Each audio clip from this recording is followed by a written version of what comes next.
Camera working, mic working. Camera working, mic working. If mic ever goes off, I will raise my hand and it's usually I just won't be able to hear you.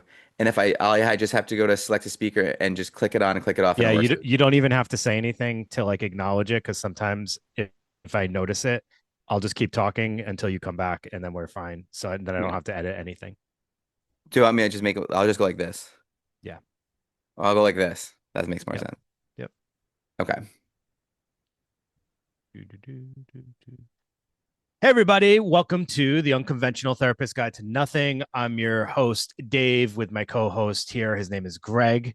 Today we are under a massive attack here in New England. An Yes, we are. attack by snow, Beautiful right? thing. You say beautiful. Well, when the snow is laid out pure white before anybody touches it, yes, it's a beautiful thing. I do love a snowy setting. Yeah. I like my backyard actually when there's snow because I got some trees in the back. I got these bushes that kind of surround my backyard. It's a very beautiful sight. Right now, I cannot get to my backyard because the snow is that high already before tonight's I know. blizzard. That's the problem. We are expected to get a blizzard. It's a Man, good thing we're recording power. tonight, Greg, I know. I know.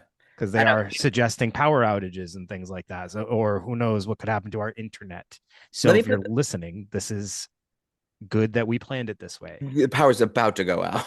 We're to getting Like this any in. minute now. Yeah, any minute. Like here's another little mindfulness thing. Look out your window when the snow's falling and see it come down like in a street light. And I mean, geez, if that's not a grounding moment to forget Yeah. the future and the past and just kind And of be there in that moment. and as you're looking at those snowflakes, I Yeah, want you yeah. to focus in on them. And I want you just to picture little Greg faces That's right. And maybe saying, maybe all those little Greg faces are just slightly different. what would they be So saying to you? they'd be saying, "Shh, it's okay. I know it's cold. I know you're If I sick." was back in the day, if I was born on a milk farm, I'm a milk farmer. That's That's what he'd be right. saying, right? Wow, we're going to the old school. If you don't know that reference, go to episode like one, two, three, four, and five. Yes, And exactly. then I'm Oh man. somewhere saying, yeah, it's like Netflix. Yeah, yeah. All these Too many choices, damn but I can't make options. one. Yeah, too many damn options. It's paralyzing.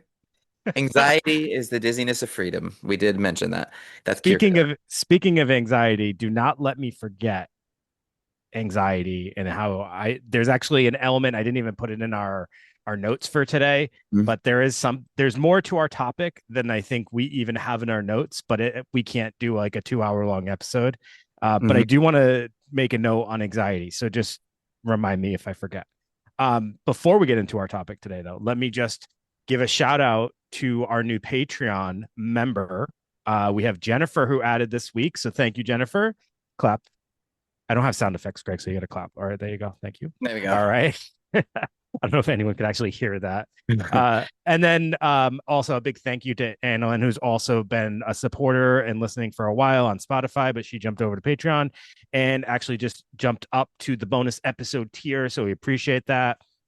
She's going to benefit from getting some of that excellent bonus content that we've been Hmm. pumping out this year. And she wants that merch too.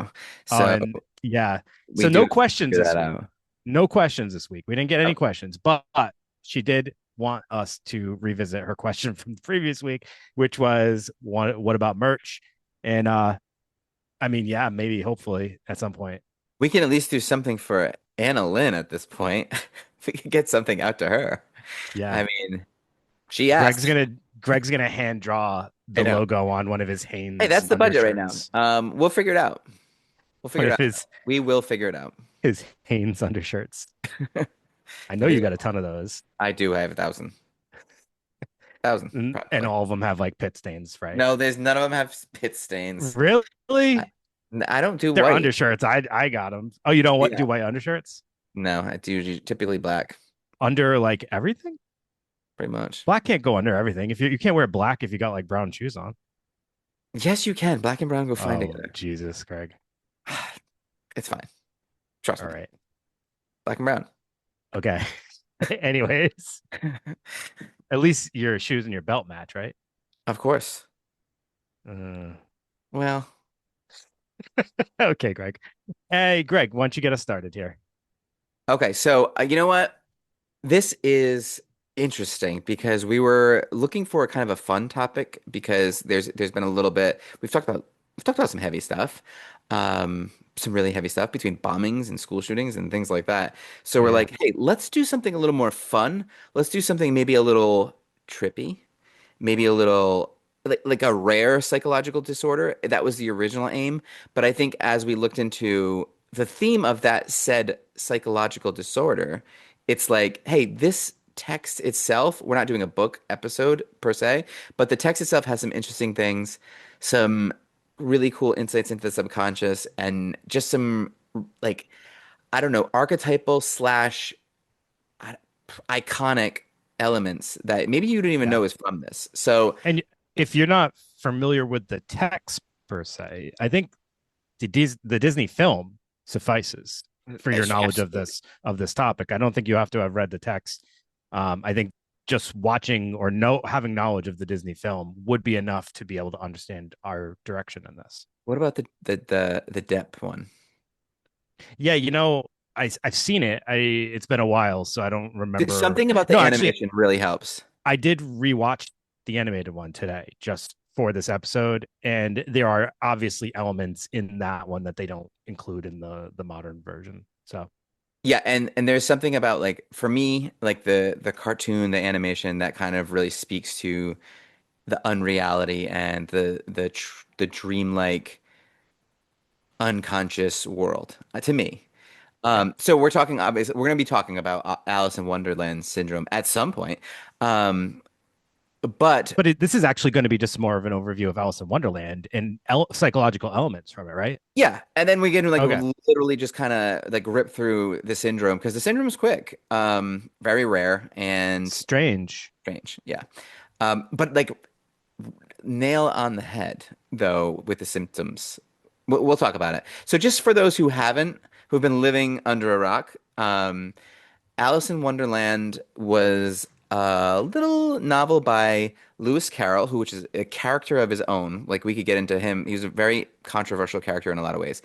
But the story follows a young girl named Alice, obviously, who falls down a rabbit hole. How often do we reference that in pop culture now, right? Yeah. She falls down this rabbit hole into this nonsensical fantasy world. She encounters all kinds of iconic characters: Cheshire Cat, Mad Hatter, Queen of Hearts. These are very archetypal sort of characters that we could kind of get into all on their own. Maybe we'll grab one and kind of really dig into it.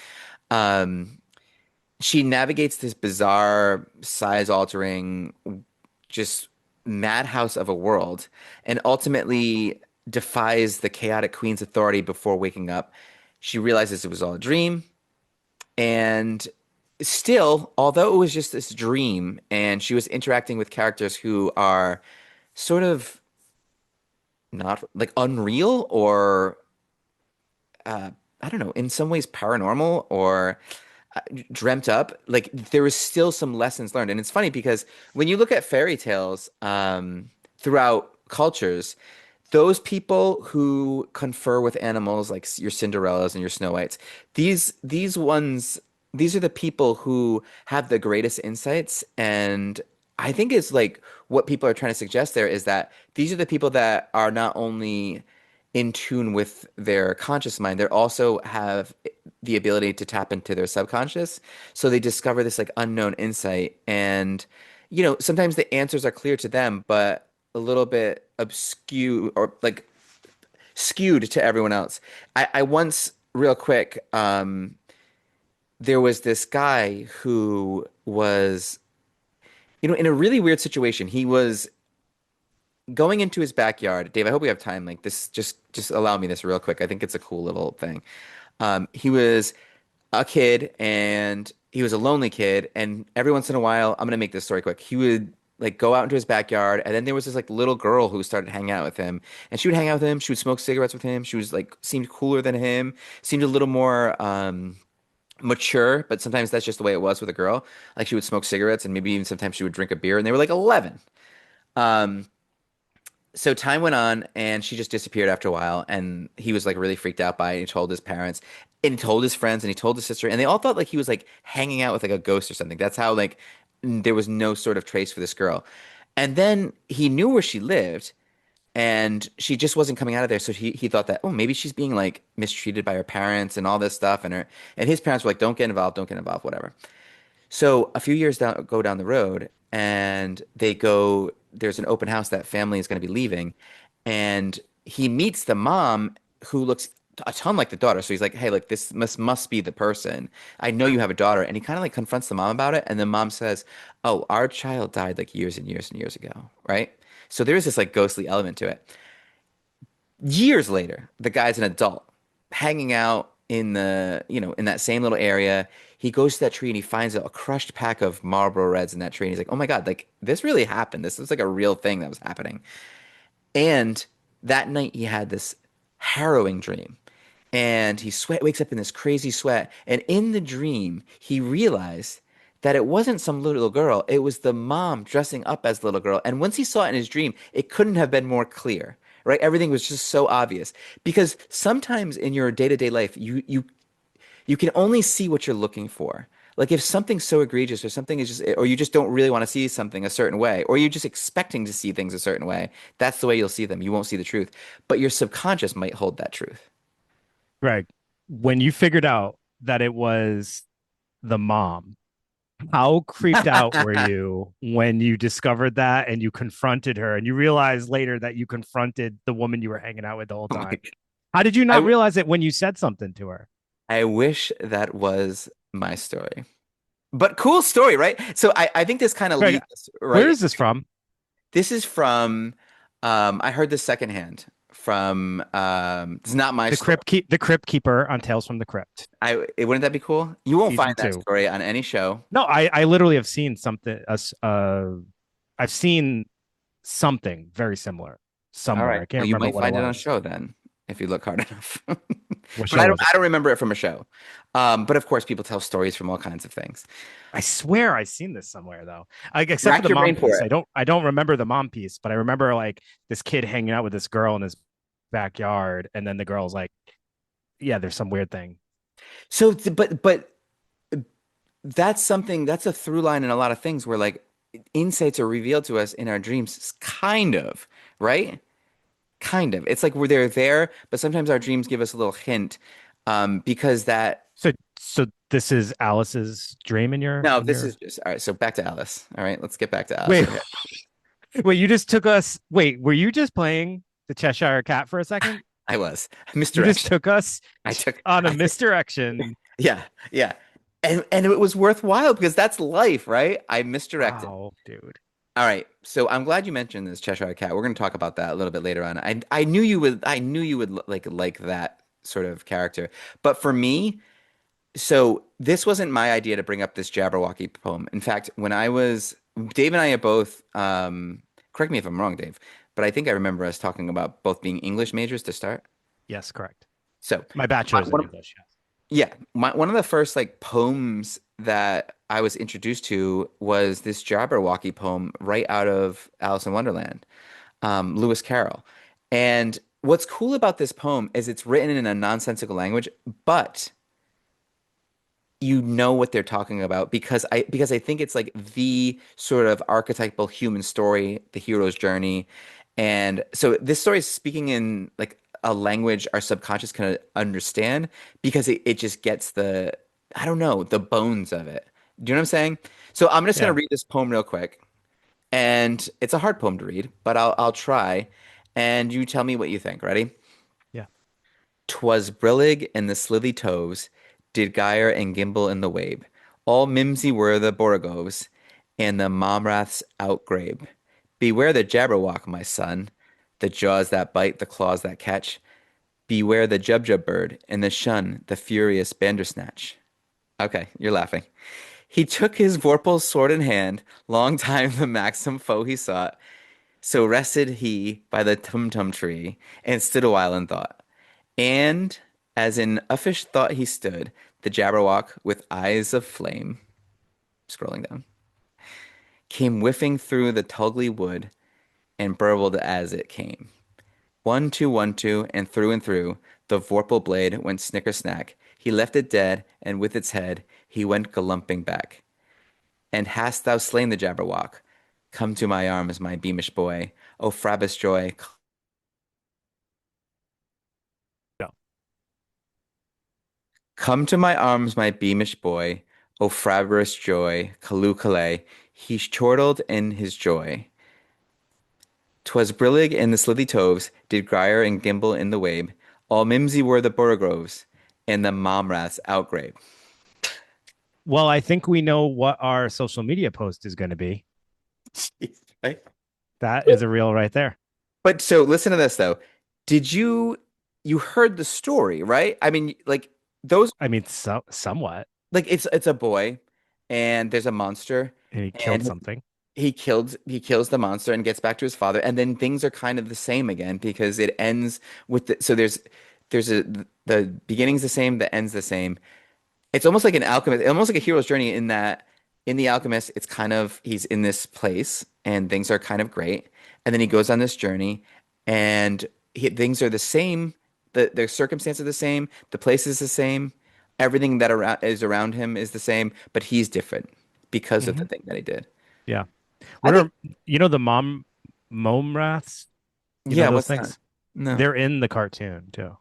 They're in Oh, the really? animated film. And they're like these things in the ground. Don't step on the mome rats.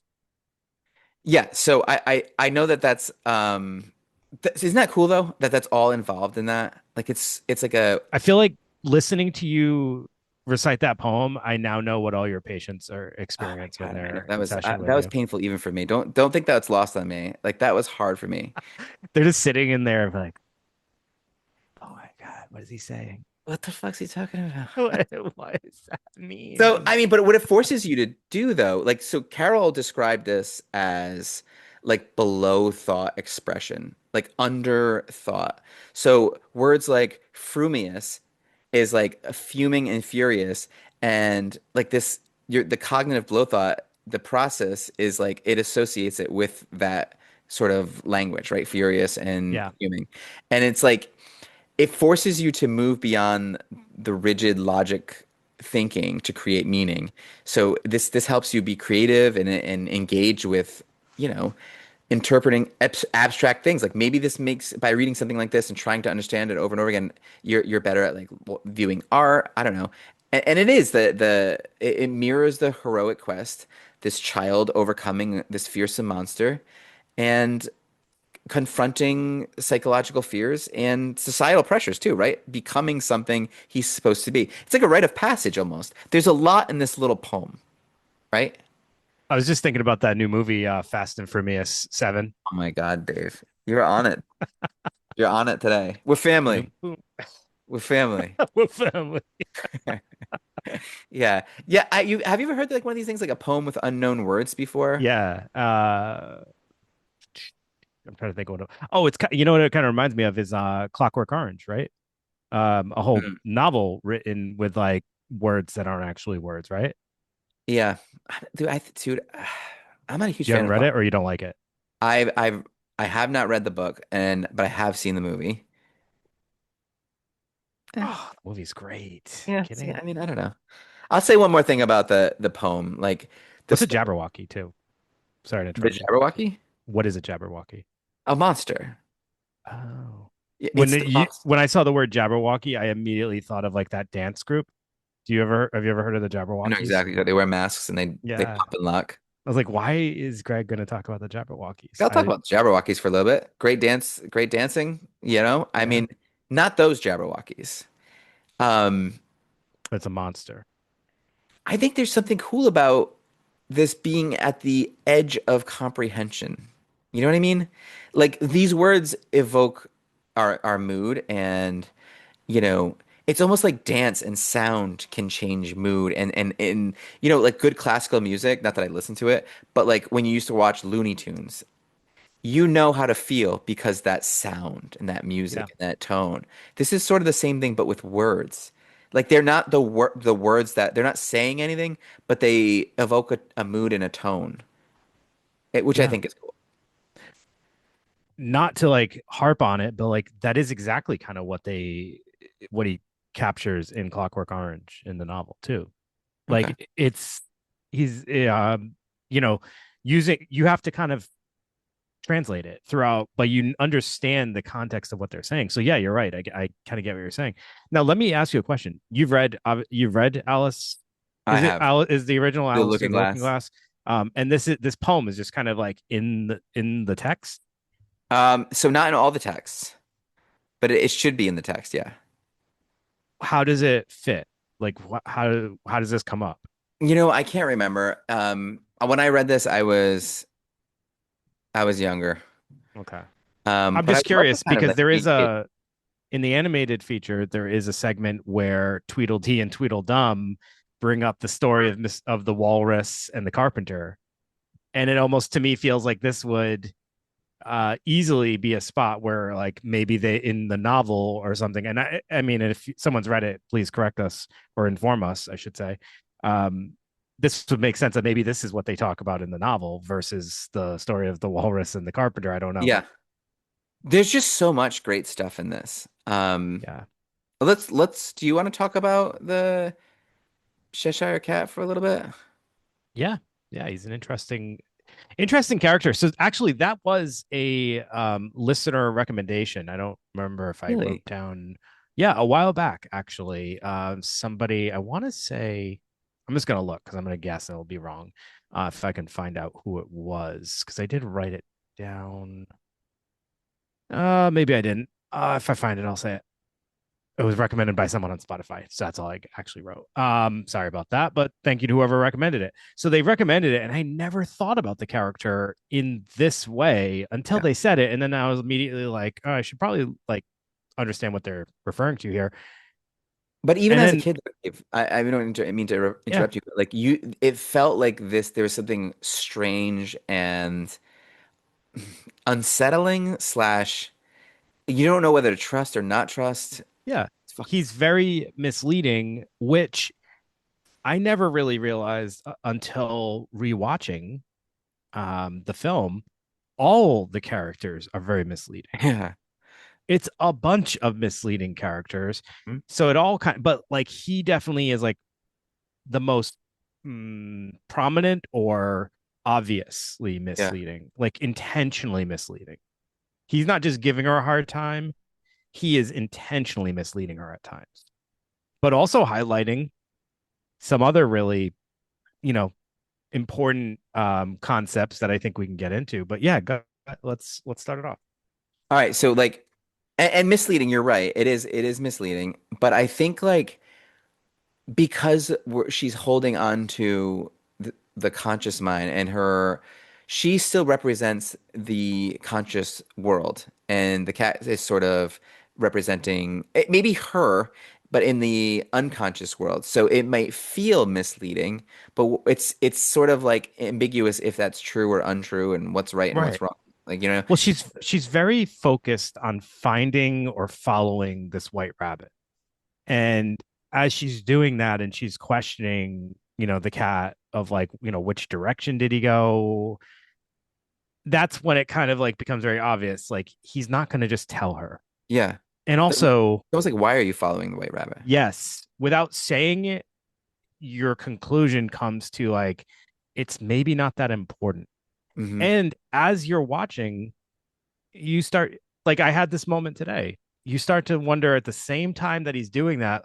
Wait a minute, why is she so intent on following this white rabbit? Like, what is it about the white rabbit that she's needs from like to see or needs from him? I don't even know that I. isn't the white rabbit like all about time too Yeah, he's late. He's running late. and Well, maybe he's that's like scared of her too. He's right. terrified of her at points. Because it's like he's always worried about running late and like what does that represent in the conscious world? It's like work Anxiety. and anxiety and He so that's what I was going to say about anxiety. The white rabbit to me represents the anxiety of everything. And yes. maybe that's what she's following when she's following the white rabbit. She's following this pressure, this I have to be on time, I have all these responsibilities. I just have to, and I have like something important to do. I have to make all the right choices. I don't have time for these. I don't have time to sit with the Mad Hatter and have coffee and have tea. I need these answers now. And that's like when she's with the Mad Hatter, she starts to get frustrated and have those anxieties. So I feel like the White Rabbit to me represents that concept of like, I need to make the right choices. I need to go down the right path, or I'm going to be late. I'm going to mess up.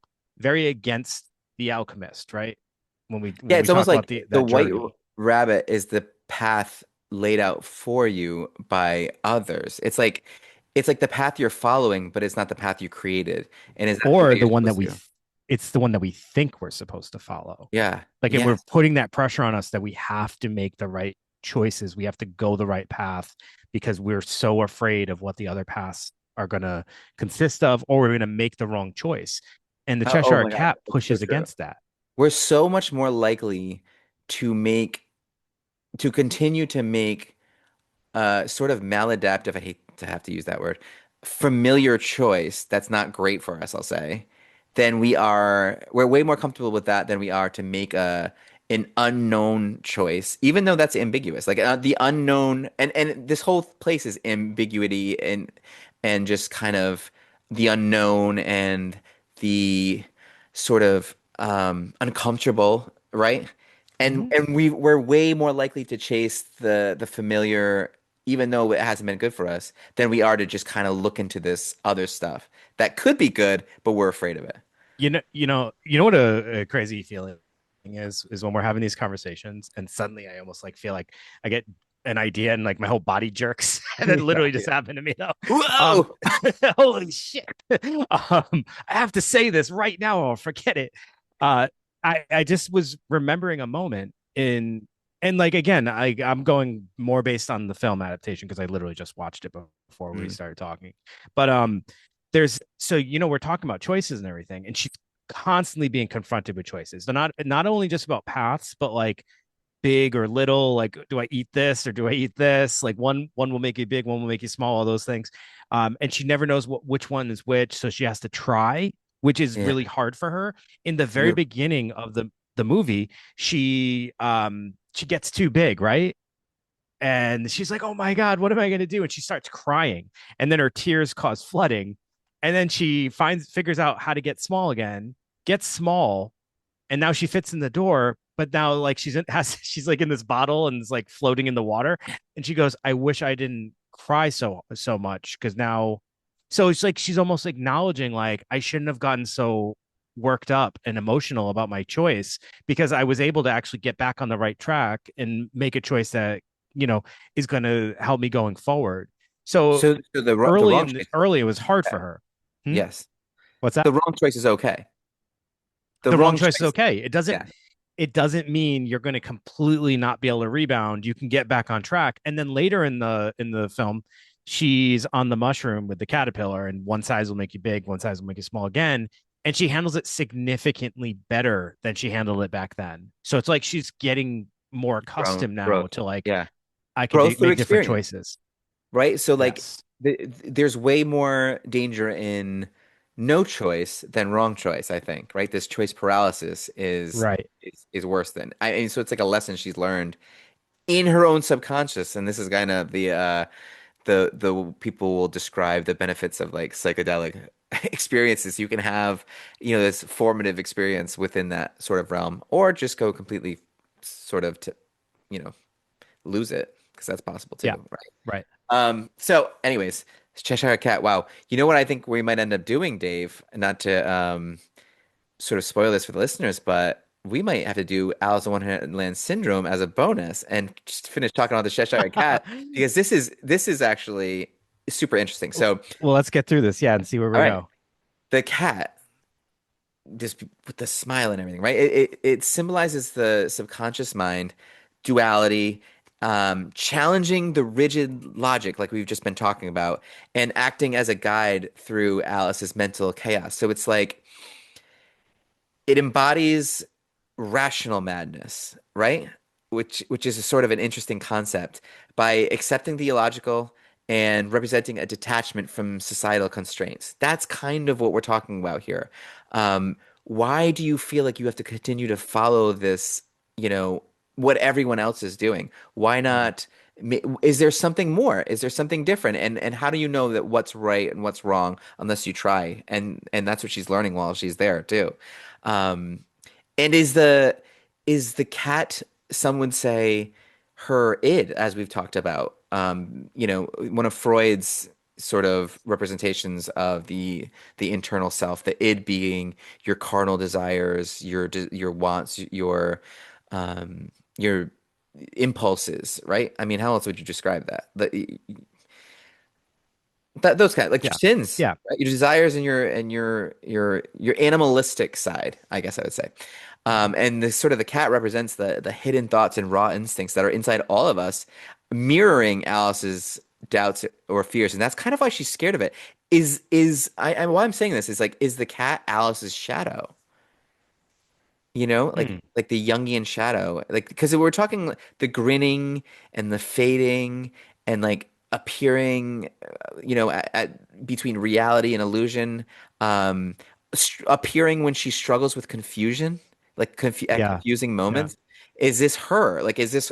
Because when you're making a decision, ultimately, both like all parts of you have to be a part of it, and to deny that sort of darker side of you leaves you vulnerable to maybe characters like the Queen of Hearts, or in our Hmm. real world, darker sort of people, right? You Sure. have to be engaged with that Cheshire Cat of you. There has to be a little bit of that in you. I don't know. It's Yeah. also like, to me, like a guide to self-discovery. Like the cat encourages Alice to embrace the absurdity of her situation, which is sort of an interesting, like psychological flexibility sort of act. Want to say that, right? Um, some might know it as ACT. Um, like that like psychological flexibility. Like there's a lot of absurdity in the world. We can speak to that right now. The cat's speaking to that in like what is this, the 40s or the 50s or even earlier. Um, I don't know, like trying to understand your own identity in a nonsensical world and embracing chaos and madness.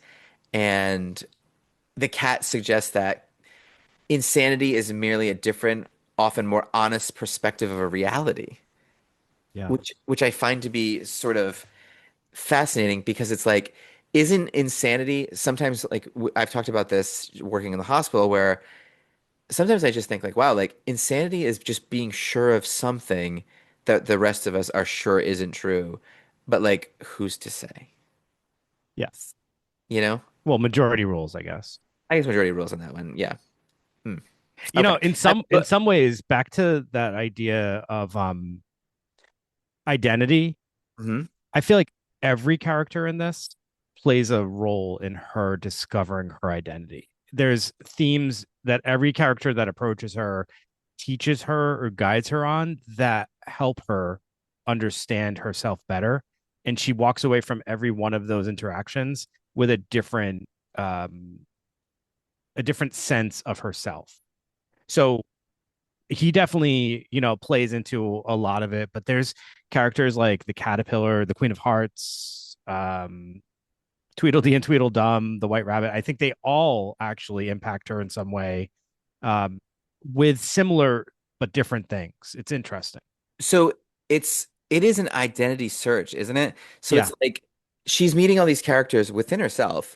So there's two things going on here. One is like a very Jungian archetype, um, Enneagram sort of experience where it's like, what are the archetypes and which ones do I represent? And if this one sort of represents who I am and I'm not behaving in a way, I guess it would be like, who are these like the characters you just named? Which ones do I admire? And how if I admire them, like that's representing something in me that's like like mirroring back to me my own values.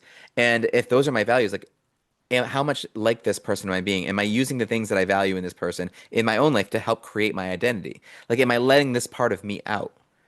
Do you know what I'm saying? Each Also, each of those characters, is there any character that she fully likes Or trust? or trusts? Even, even if she takes away something from them, typically there's another side to them. There's this duality in every single character that makes her still have to like move on from them, right? Yeah. no one like sticks with her through the entire story. Is that But then like a she dark? returns back to her cat and her mom or whoever is looking Yeah. Is that something that like I hopefully not on some way that well, I don't know.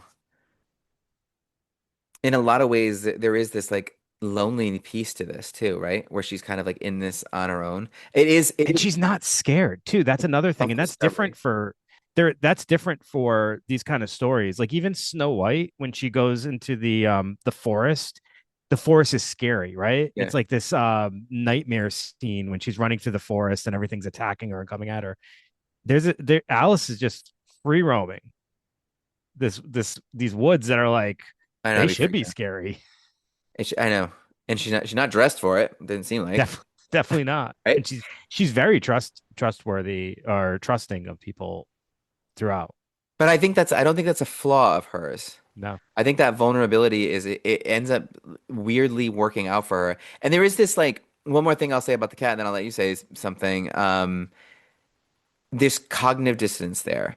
The cat shows up in moments of confusion, which confusion is a great sort of thing, unless it's like, that's the state you're going to stay in. But confusion suggests that like you saw things one way and now you're not so sure, which is a nice little catalyst for growth, right? So it's like I've always felt this way. I'm exposed to this. My worldview has gotten bigger, and now I'm not so sure if my historical worldview is as accurate as I thought it was. And that's just something that maybe is wildly useful that we don't see enough of anymore, right? sure. Yeah. Another representation that the cat could have is this idea of detaching from different things, like how powerful that can be. Hmm. So not feeling like he's kind of playing this ambiguous game with her and kind of showing like, but he refuses to just play into whatever it is. He's not going to just give you the answer you want, and he kind of encourages her to kind of start thinking that way. So one of the things he suggests with the way he is that the strength isn't like coming from following the path completely. It's realizing that you don't have to.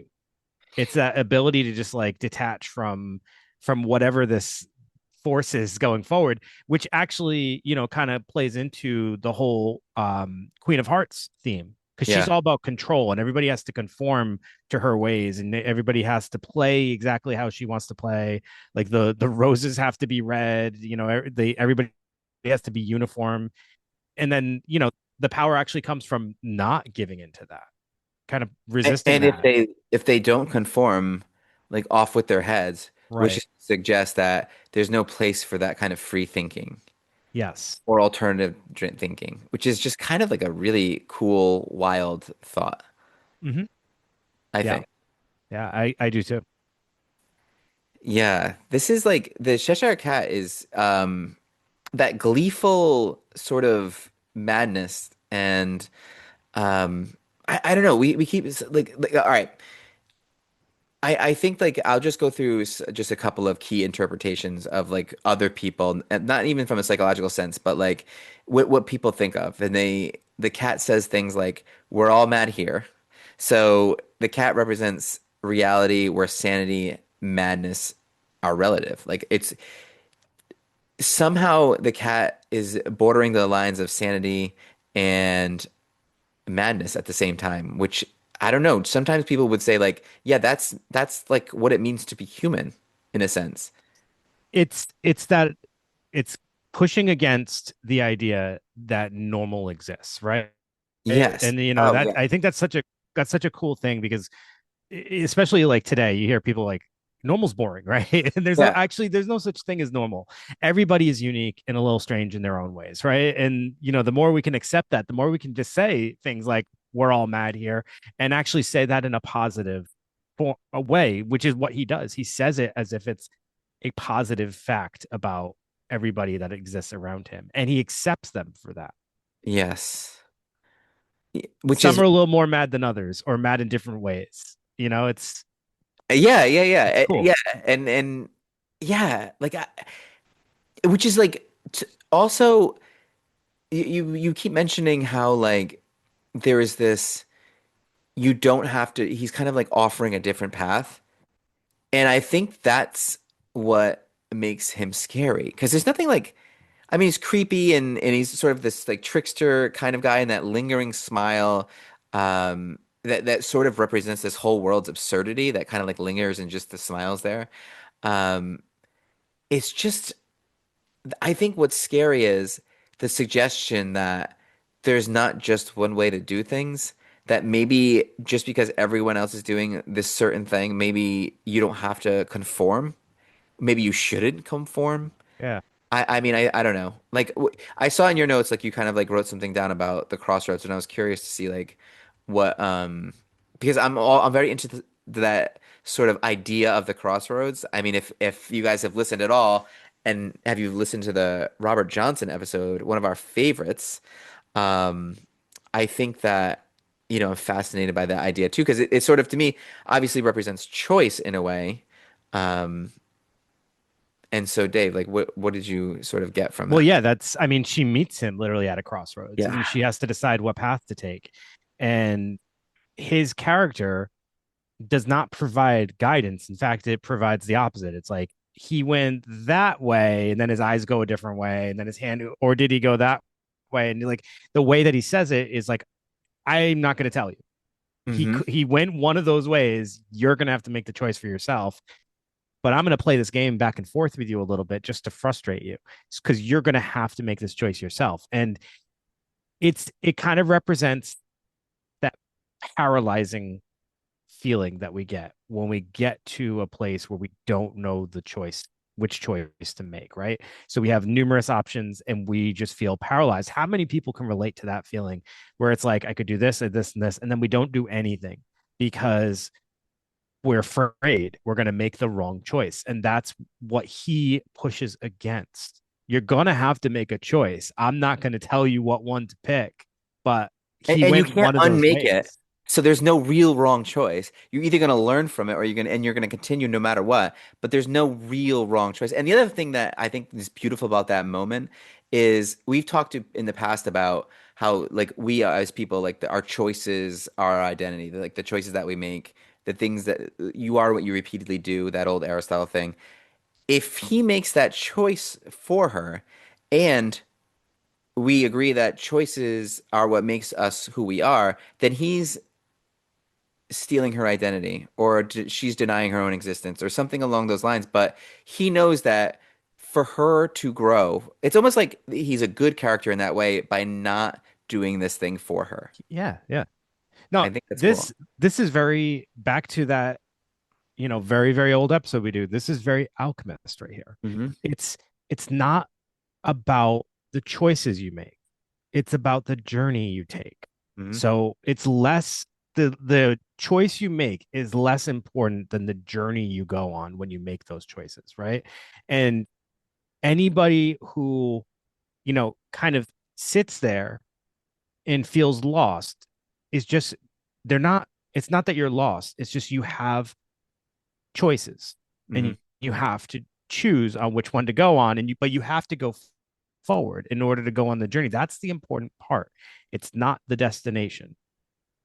And that's what Alice continues to learn and learn and learn throughout this whole thing. It's funny because like she's so set on following this white rabbit. For most of it, she doesn't pay any attention or put any importance on all the people she meets along the way. She Hmm. has the craziest stuff happen. She Hmm. literally destroys the white rabbit's home. She destroys his home. She turns into a giant person in his house and ruins his house. That guy is homeless now. And she doesn't care because she's so set on, like, she doesn't think about any of the things that happened along her journey. And she's on the most bizarre journey ever. So for her, it was like she was putting so much emphasis on the destination. She wasn't experiencing the journey. You know what I mean? I do. So that's one approach for him. The other one is this idea of, kind of looking at the archetype. I can never say that word. The archetypes. The seeker is another one. So it's this. He's not so much a guide, but he's a form of like friction, right? So he materializes not to answer the questions, but to question the nature of the asking, which is kind of a cool way to think about it.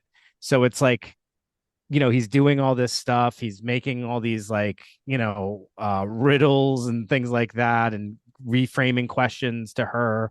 Um, it makes her stop looking for the map of like where to go, and then start just kind of like drawing it on her own, right? Making her own map for herself.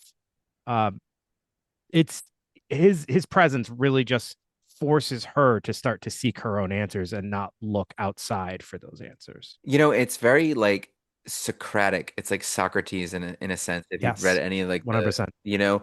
where he's like asking you these questions to kind of reveal to you that you don't know anything about anything. Like Yes. you think you're this or you think you're that and you think you're going in a certain direction and you don't even know why, who, or what you really are. You don't have any answers. And he's not saying that he does. He's just framing questions in a way that make you sort of admit that none of what you're doing or saying is really making sense, right? So like Yeah. to use like we use like Socratic questioning with people who are convinced that, I don't know, they're a bad parent or and then you start asking the questions like, well, what is a bad parent? And like, do you know any bad parents? And what do they do that makes them a bad parent? And then you can kind of show them that like just by asking the questions that you like you named a bunch of bad parents that are like abusive and like what do you think the worst parent out there? Can you think of like the worst you know and you can kind of like just ask a bunch of questions and then reveal to them that like it's kind of ridiculous what you started with. Not Yeah. to be a and actually Socrates, it is kind of I don't want to say jerky or like it must be sort of obnoxious as hell.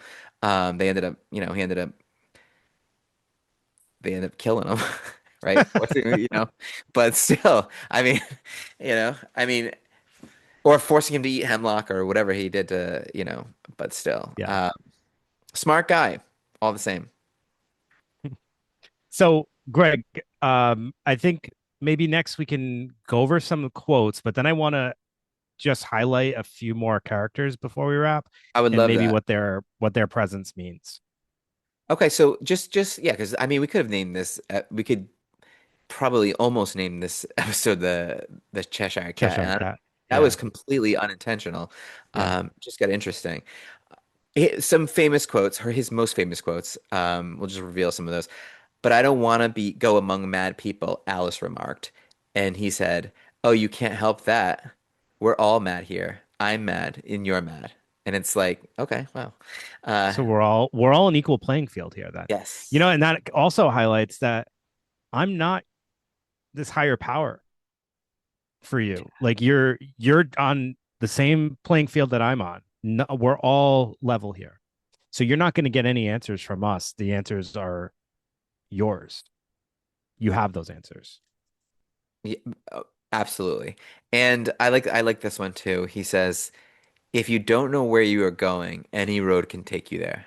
100%. That's his whole premise. That's his whole Whole thing. being is like, I'm not going to tell you where to go.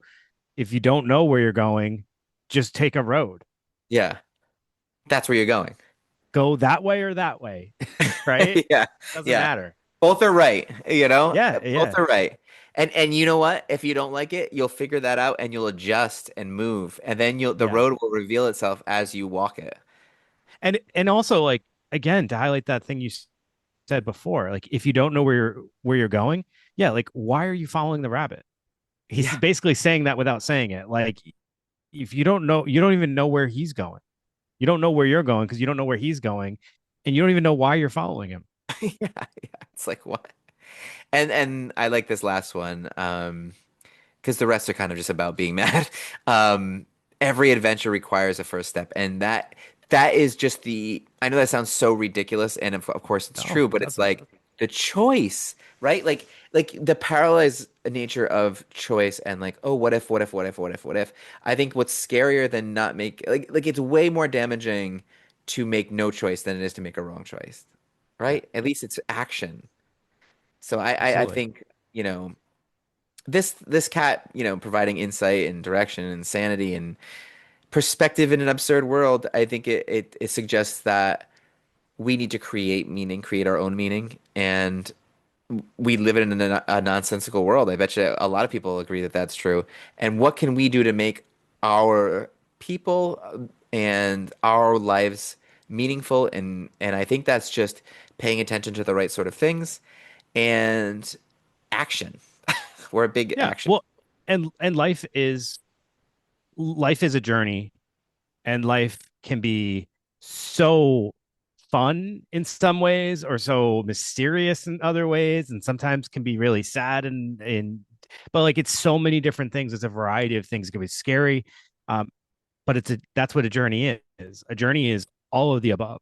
It's not just one thing. And that's kind of what I think he really um he's everything. He's funny, he's Yeah, creepy, scary, he's cute, he I, stands on his own head, he does. he's purple stripes, he's weird, Yeah, he's cool. He is he is cool. cool, he's everything.